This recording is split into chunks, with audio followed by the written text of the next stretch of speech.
Assalamualaikum warahmatullahi wabarakatuh. Selamat pagi semuanya. Perkenalkan, nama saya Niko Suryati Batubara, kelas BDP 2D, NIM 220101113. Di sini saya berada di Kabupaten Simalungun, Kecamatan Sidamanik, tepatnya di kebun kopi. Di sini saya akan mereview pasca panen kopi yang secara manual.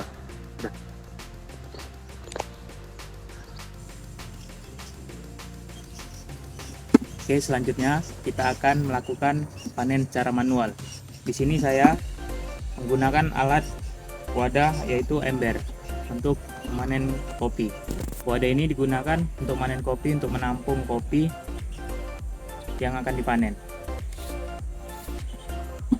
Wadah yang digunakan berukuran cukup besar, agar mendapatkan kopi yang banyak saat dipanen.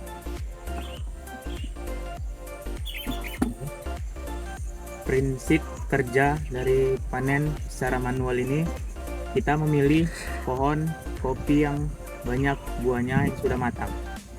Setelah itu kita akan memilih buah kopi yang warna merah, jangan sampai terikut yang warna hijau.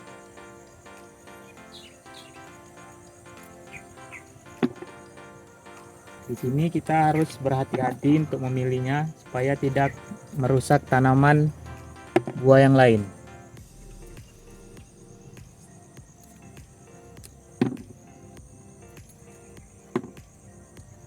Bisa menggunakan sarung tangan atau tangan biasa ya. Setelah dipetik, buah kopi tersebut dimasukkan ke dalam wadah yang telah kita siapkan.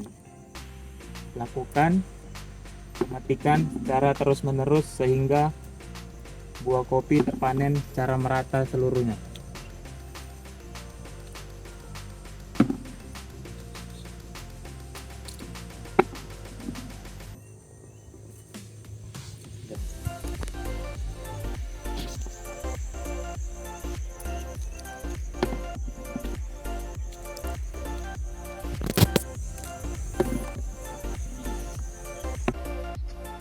Selanjutnya, kekurangan dan kelebihan panen kopi secara manual.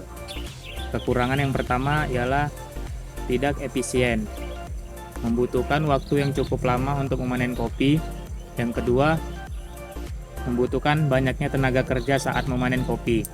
Yang ketiga, dapat menghasilkan buah kopi yang tidak matang sempurna kalau tidak memilihnya secara berhati-hati. Kelebihan dari panen kopi secara manual ini adalah: 1. Tidak memerlukan keahlian khusus sehingga dapat dilakukan oleh siapa saja. Yang kedua, lebih ramah lingkungan karena tidak menghasilkan emisi gas.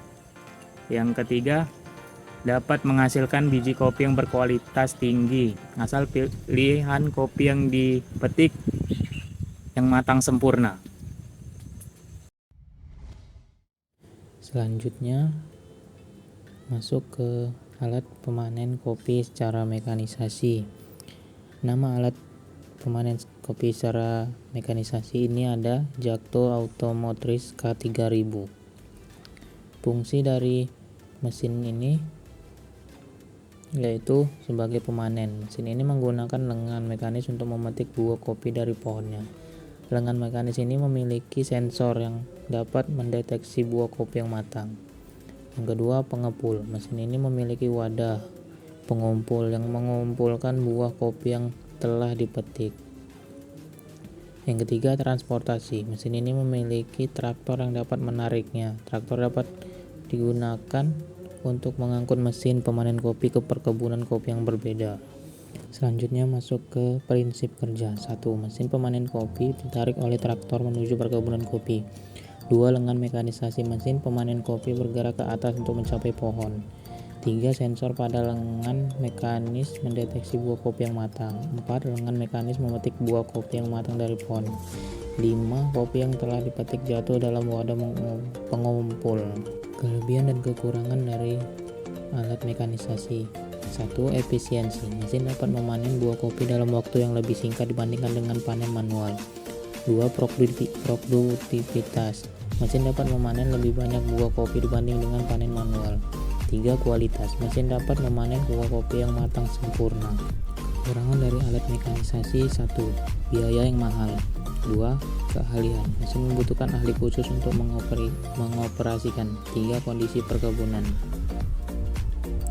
Mesin hanya dapat digunakan pada perkebunan tertentu.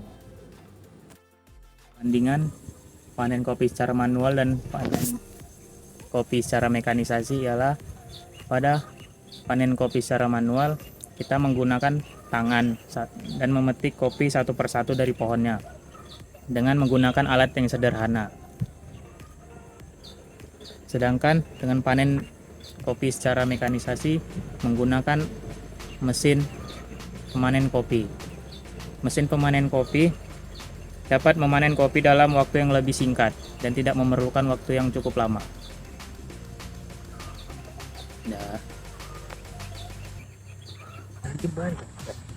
Sekian video dari saya hari ini mengenai panen kopi secara manual dan mekanisasi. Lebih dari kurang saya mohon maaf. Wassalamualaikum warahmatullahi wabarakatuh.